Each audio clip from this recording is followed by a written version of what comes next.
Արցախյան 44-օրյա պատերազմից 5 տարի է անցել, 5 տարի հետո ասես ունենք անորոշություն, ունենք զոհերի եւ վիրավորների չհստակեցված թիվ, պետական անտարբերություն, սա այս ամենը ինչի մասին է խոսում։ Ես դրանք ավելացնեի նաև անհայտության մեջ գտնվող մեր հայրենակիցներին, որ տարբեր տվյալներով 191 հաստատված թիվ կա, իրենք էլ այսօր հարազատները, բարեկամները սպասում են լուրի, որովհետև դա էլ մի ուրիշ կարգի ողբերգություն է, որ մարդիկ 5 տարի է անցել եւ հարազատները, ծնողները առհասարակ տեղեկություններ չունեն։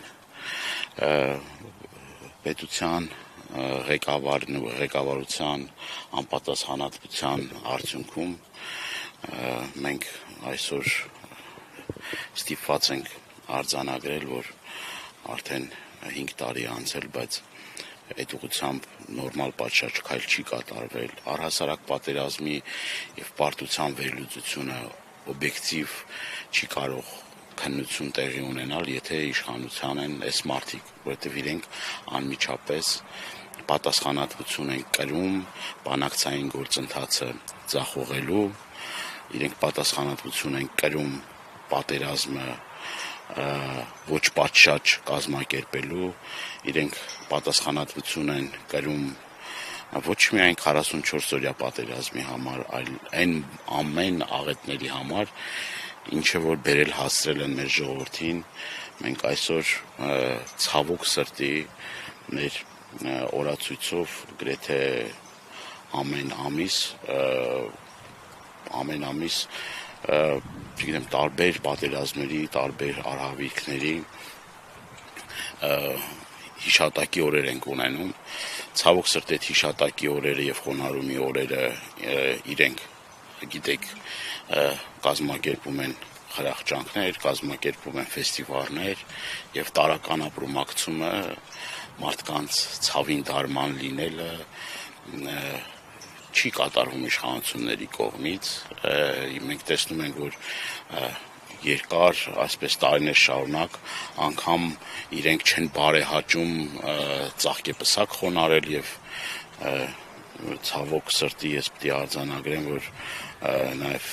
ծնողներից ինձ վերջերս մեկը մոտեցավ, ասեց, որ տաքսու վարորդն ա բերել եւ պսակը դրել կառավարության կողմից, պաշտպանության նախարարության կողմից, սա վերաբերմունքը հասկանում եք, սա պետության վերաբերմունքն է այն հերոս տղաների, որոնք իրենց կյանքի գնով ազատագրել են Արցախը, հետո իրենց կյանքի գնով Հայաստանի Հանրապետության տարբեր սահմաններն են պահել եւ այսօր էլ ծնողների նկատմամբ այդ վերաբերմունքը, գիտեք, որ Եռաբլուրում ինչպիսի բառեր չեմ գտնում, ինչպիսի վերաբերմունքի արժանացան որդեկորույս ծնողներին, իրենց քաշ տալով, բռնություն կիրառելով, իսկ հետո այդ կեղծ ծնկի գալը իրենց նիստերի ժողովների ժամանակ, դա արդեն մեկ դերասանի թատրոն է դառնում եւ ոչ մեկ չի հավատում իրենց կեղծ, այսպես ասած, նախընտրական արդյունքներին։ Դա կրկնում եմ, այդ վերաբերմունքը պիտի ցուցաբերեն յուրաքանչյուր ընտանիքի ամենօրյա հոգացության, ամենօրյա ուշադրության կենտրոնում, այս հերոսների անցած ճանապարհը լուսաբանելով, ֆիլմեր նկարելով, ոչ թե այս կամ այն փոքրամասնության ֆինանսավորում տալով, գիտեք, որ փոքրամասնության մասին է խոսքը, այլ այսօր տեսեք, բոլորը լեգենդար ճանապարհ են անցել, ամեն մեկը մի հերոսական ուղի է անցել, այս մարդկանց, այս հերոսների օրինակով պիտի դաստիարակվի սերունդը, բայց ցավոք սրտի իրենք այլ ուղղության վրա են գնում, ոչնչացնելով, ավիրելով, մոռացության մատնելով, ուրացման ճանապարհով, մեր սիմվոլների դեմ արշավով, մեր խորհրդանիշների դեմ արշավով, արցախյան փառավոր ճանապարհ անցած մարդկանց հետապնդելով, աքսորներով, բերդերը լցնելով, քրեակատարողական հիմնարկները, այսօր քրեակատարողական հիմնարկներում կան բազմաթիվ հերոսական ճանապարհ անցած մարդիկ, որոնք որ այսօր գտնվում են անազատության մեջ քաղաքական հայացքների պատճառով, որ դեմ են եղել։ Այսօր ես տեսեք մեր Ռոստինա Արայի տղան եւ այսօր իր հայրը անազատության մեջ է, այսօր Գարիկը Գալեյան, հերոս Մխիթար Գալեյանի ծնողը անազատության մեջ է, դա մեր անպատվությունն է, մեր ամոթն է, եւ տենց շատ մարդիկ, որոնք որ ամենաթանկն են տվել մեր երկրին, մեր պետությանը, մեր ժողովրդին, այսօր ստիպված են, չգիտեմ, բերդերում, չգիտեմ, զնդաններում, այդ վիշտը իրենց սրտում, այդ մորմոքը իրենց սրտում, այդ ծանր առողջական վիճակով էլի ինտեղից պայքարել հանուն մեր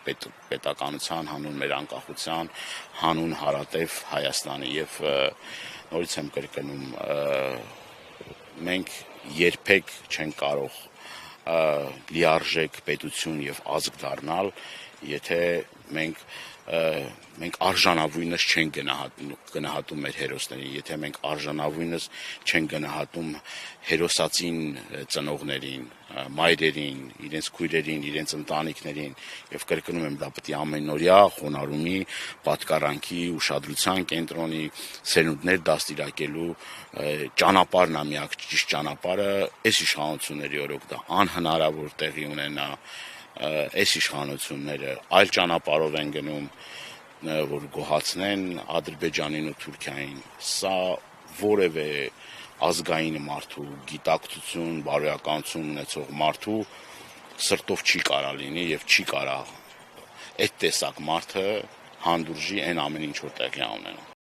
Մի մոռացեք հետևել մեզ Facebook-ում, ինչպես նաև բաժանորդագրվել մեր YouTube-յան ալիքին։